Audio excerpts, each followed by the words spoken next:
Dimanche dernier, Isaïe, Paul et Matthieu nous présentaient la dimension universelle du salut.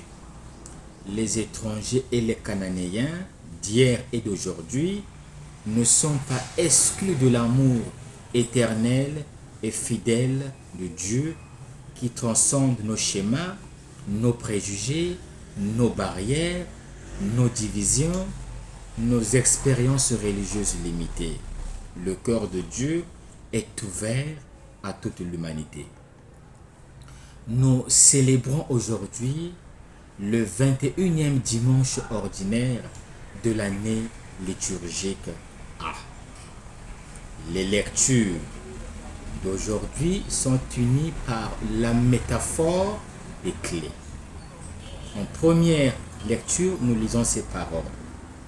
Je mettrai sur son épaule la clé de la maison de David. Et dans l'évangile, Jésus dit à Pierre, je te donnerai les clés du royaume des cieux. Deux hommes se voient remettre un pouvoir des clés, Eliakim et Simon-Pierre. Que symbolisent ces clés? L'oracle du prophète Isaïe en première lecture a comme destinataire une personne précise, Shebna, le majordome de la cour. Nous sommes donc à la cour du roi Ézéchias. En effet, le gouverneur du palais dans le royaume de Judée tenait la place de notre Premier ministre. Malheureusement, ce dernier s'est montré indigne du poste qu'il occupait. Une autre personne prendra sa place.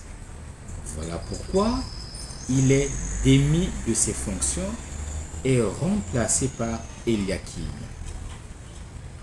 Le maître du palais porte les insignes distinctifs de sa charge, dont les clés du palais. L'image des clés symbolise le pouvoir et l'autorité qui s'expriment dans l'office. C'est lui qui ouvre les portes aux nombreux fonctionnaires attachés au gouvernement royal. Quand le gouverneur ouvre, personne ne peut fermer la porte. Et quand il ferme, personne ne pourra l'ouvrir. Chargé donc de toute l'administration du royaume, le gouverneur doit se montrer un père pour son peuple. L'évangile d'aujourd'hui reprend également l'image des clés avec les paroles du Christ adressées à Pierre. Je te donnerai les clés du royaume des cieux. Celui qui détient, par exemple, les clés d'une voiture, les clés d'une maison, on a la garde et la responsabilité. En un mot, il dispose d'amples pouvoirs. Mais de quel pouvoir s'agit-il? La réponse nous vient de l'Évangile. L'Évangile nous transporte dans un territoire païen. Nous sommes à Césarée de Philippe. C'est la ville construite par Philippe, fils d'Hérode. Elle se trouve à l'extrême nord d'Israël.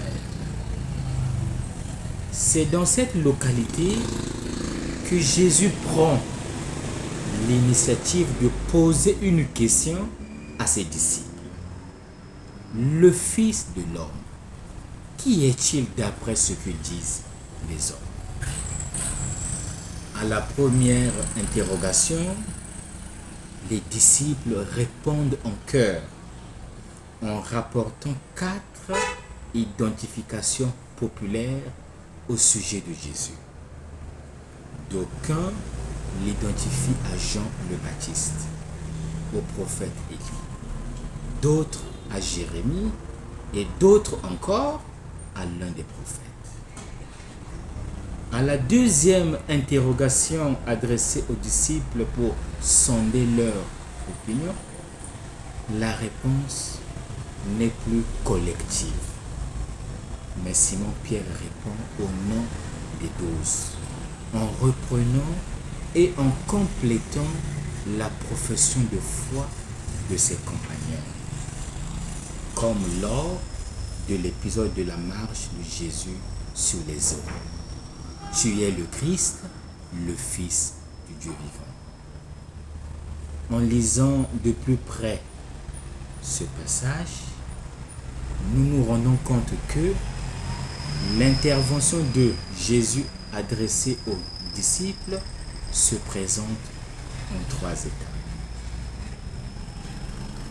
Dans la première, la béatitude adressée à Pierre montre que l'origine de sa connaissance est le résultat d'une révélation du Père. Dans la seconde, il y a la promesse exprimée dans le futur par laquelle est indiquée la mission de Pierre à travers 2 vocables: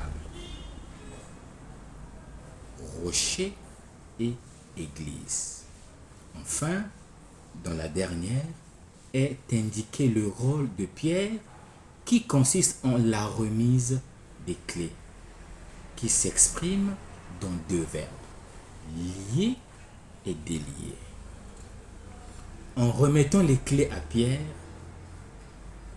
Jésus confère aux disciples le pouvoir d'admettre ou d'exclure de la communauté. En d'autres termes, à Pierre reviendra le pouvoir d'accueillir, d'exclure ou de réintégrer quiconque dans la communauté spirituelle au royaume des cieux. C'est ce qui est convenu d'appeler le pouvoir des clés. Et le droit rabbinique l'exprimait de la manière suivante: lier, délier, condamner ou absoudre. Pierre se voit donc confier des pouvoirs administratifs et gouvernementaux. Au niveau spirituel, Pierre ouvre à l'Église la voie au royaume des cieux. Pierre est le rocher et le gardien. Il est le rocher parce qu'il garde et administre. Le pouvoir confié à Pierre ne fait pas de lui un monarque, ne fait pas de lui un despote. En fait, il trouve sa raison d'être et sa mesure dans la logique de l'Évangile. Il ne s'agit pas d'un pouvoir de domination, mais plutôt d'un service. Quel est l'enseignement à retenir? 2 hommes se voient remettre un pouvoir de clé: Eliakim et Simon-Pierre. 2 hommes sont établis guides, l'un pour la cour du roi Ézéchias et l'autre pour toute la communauté ecclésiale.